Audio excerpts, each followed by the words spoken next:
kakailang sagana ang bayan ng Atimonan sa mga lamang dagat. Kung kaya't ang pamilihang bayan ang siyang pangunahing puntahan ng mga Atimonanin upang bumili ng mga sariwang isda at iba pang yamang dagat.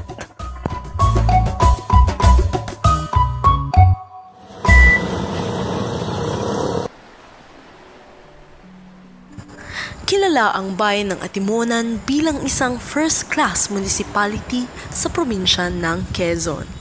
Dahil sa malawak nitong karagatan, paglalaot ang isa sa pangunahing pinagkakakitaan ng mga tao rito. Pumunta kami rito upang siyasatin ang buhay ni Mamak, kasalukuyang grade 12 senior high school student, at ang kanyang pakikipagsapalaran sa karagatan at pagsisid sa kalawakan ng kahirapan.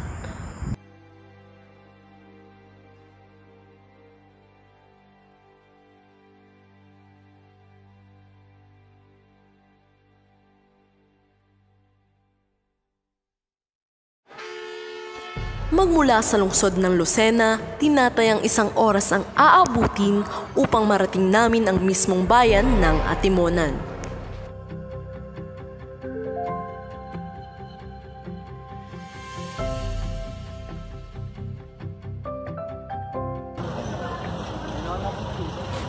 Matapos ang 1 oras na biyahe, nakarating na rin kami sa bayan ng Atimonan. At patungo na kami sa aming destinasyon, ang bahay ni Mamak.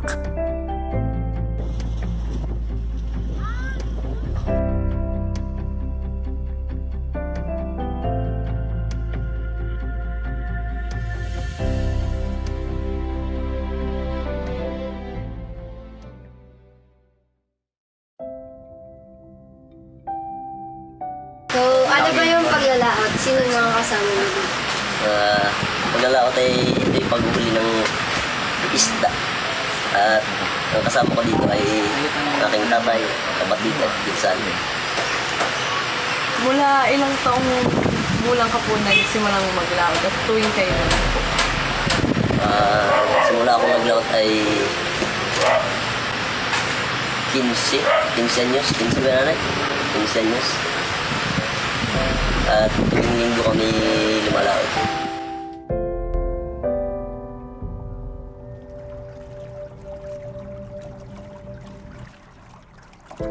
Si Raymark Rehencia, kilala sa palayaw na Mamak, ay isang grade 12 senior high school student na nag-aaral sa Atimonan National Comprehensive High School. Bunso siya sa 5 magkakapatid at kasalukuyang pinag-aaral ng kanyang mga magulang na sina Marites, isang may bahay, at Rinaldo, isang mangingisda. Sa tulong ng kanyang ama, natutunan niya ang paglalaot. Subalit minulat naman siya ng kanyang ina sa mga realidad ng buhay, ang kahalagahan ng pag-aaral, kaya't natuto siyang kumayod bilang maglalaot sa murang edad.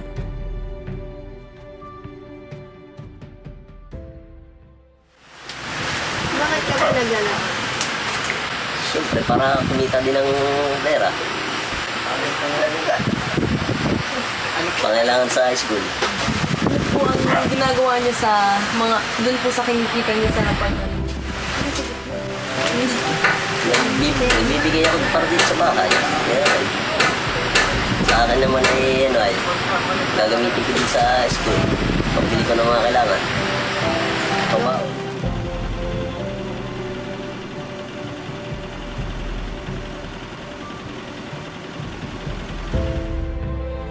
Ang pamamaraan ng panghuhuli ni Mamak ay tinatawag na ug-ug, kung saan ang dulo ng bingwit ay lalagyan niya ng pain na siyang gagamitin niya upang makahuli ng mga lamang dagat.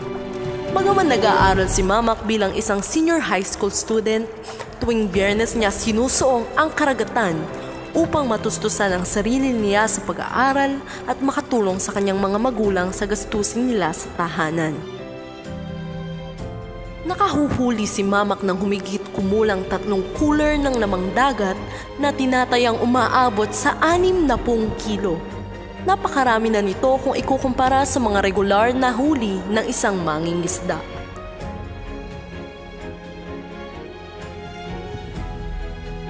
Pumabalik siya kadalasan tuwing Lunes ng umaga upang muling simulan ang panibagong linggo para sa karunungan. So, ano yung kinakatakutan mo ng mga nangyari habang naglalakad? Kamatayan, pagtaob, gano'n, paglubog. Anong gagawin nyo kapag nangyari? Siyempre, huwag kang magpapanik. Mag-iisip ka kung anong gagawin mo. Kung anong una mong gagawin. May nangyari na po ba sa inyo incident or kahit maliit kung habang kayo naglalakad? Marami nang nangyari sa amin. Ano pong mga Naputulan kami ng paltik. Munti kami tumaob. Nabutas yung langka. Munti kang lumubog.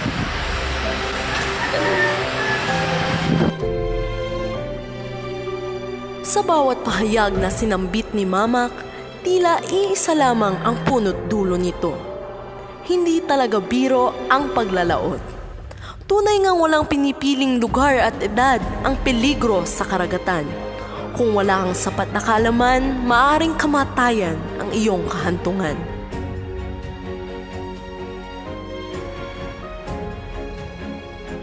Bagaman ganoon, hindi naging balakid ang mga pagsubok sa determinasyon ni Mama.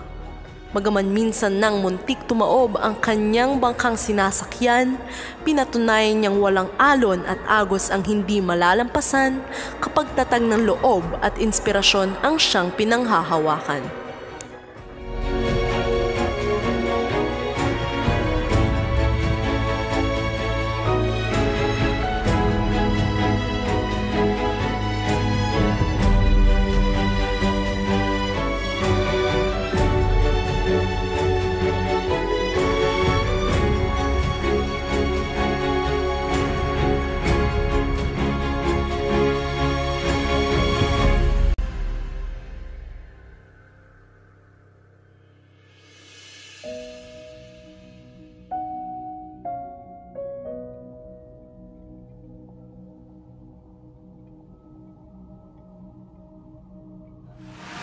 Isipan mo na bang tumigil sa mga?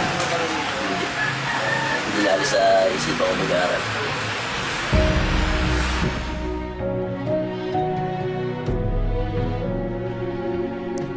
Isa sa aming nakadaupang palad ay ang gurong tagapayo ni Mamak noong grade 11 na si Sir Jetson Villarreal. Ano pong masasabi mo kay Mamak bilang isang mag-aaral po? Si Mamak, nung una pa lang, masayahin siya, tapos parang maalalahan niya.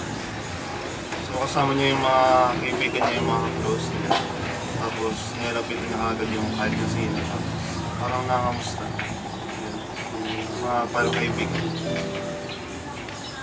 Ano pong masasabi niyo po kay Mamak bilang kabataan? Bilang kabataan. Masipag siya kasi habang siya isang estudyante, siya nagtatrabaho din, nag-load siya. Kaya parang masipag siya, tapos hindi mo siya katulad ng ibang estudyante na dahil may trabaho, parang hindi yung kanyang pag-aaral. Kahit na may trabaho siya, masipag pa sa pag-aaral.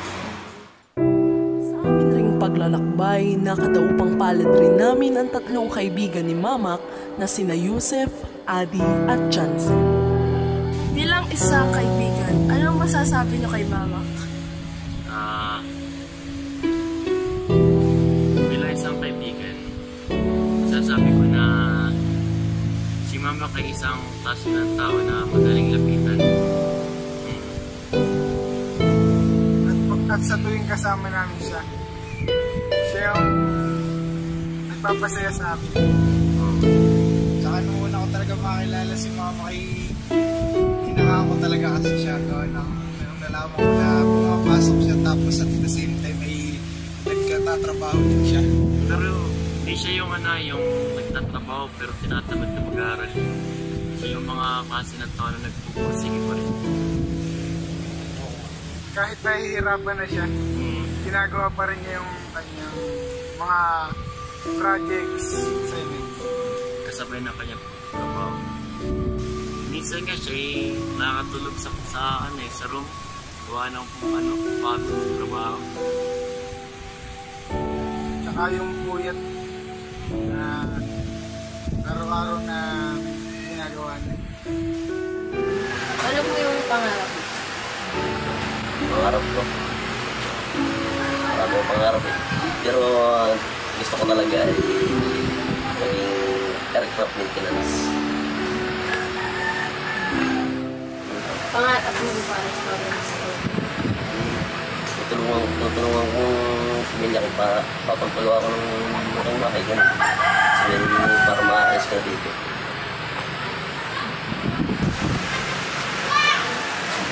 Nakapanayam rin namin ang ina ni Mamak na si Ginang Marites Rehencia.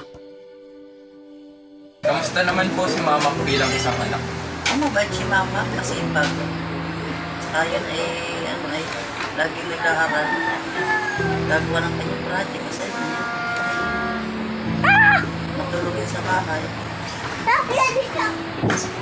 Ano pong naramdaman nyo nung unang naglaot si Mama?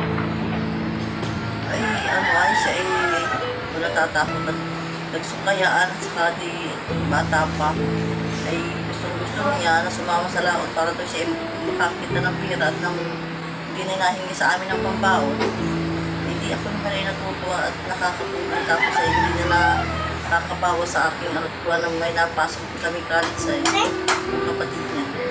Hindi na nahingi sa akin ng mga project, baon. Tayo kakabili siya ng gusto niya.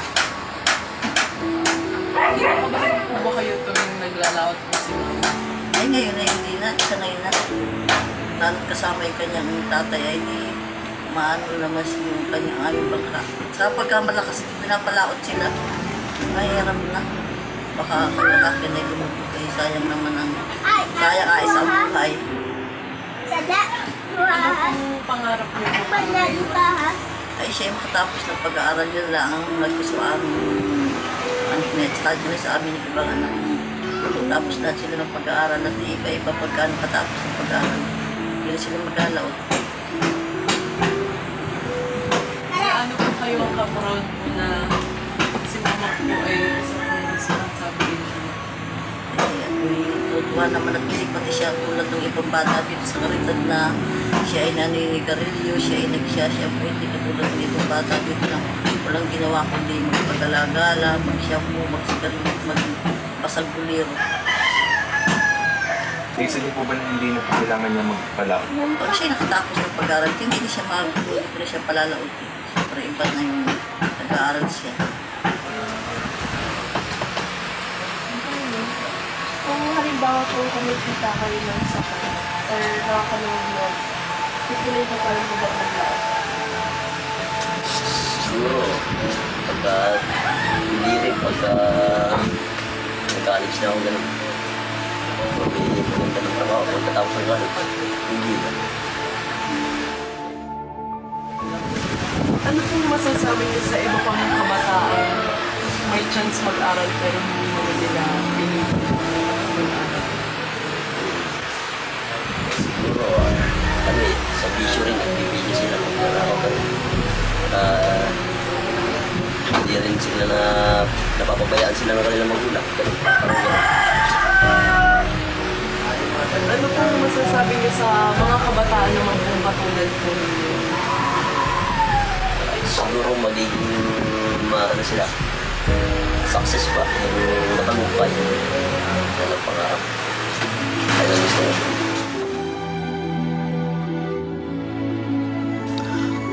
Dulot ng patuloy na kahirapan ng buhay sa Pilipinas, maraming kabataan pa rin ang katulad ni Mamak na sa murang edad ay sumisisid sa kailaliman ng karagatan para lamang may pangtustos sa araw-araw na buhay.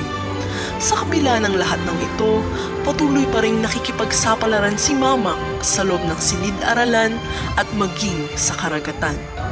Patunay lamang na marami pa rin kabataan ang nagnanais kumuha ng paraan upang malabanan ang unos ng kahirapan.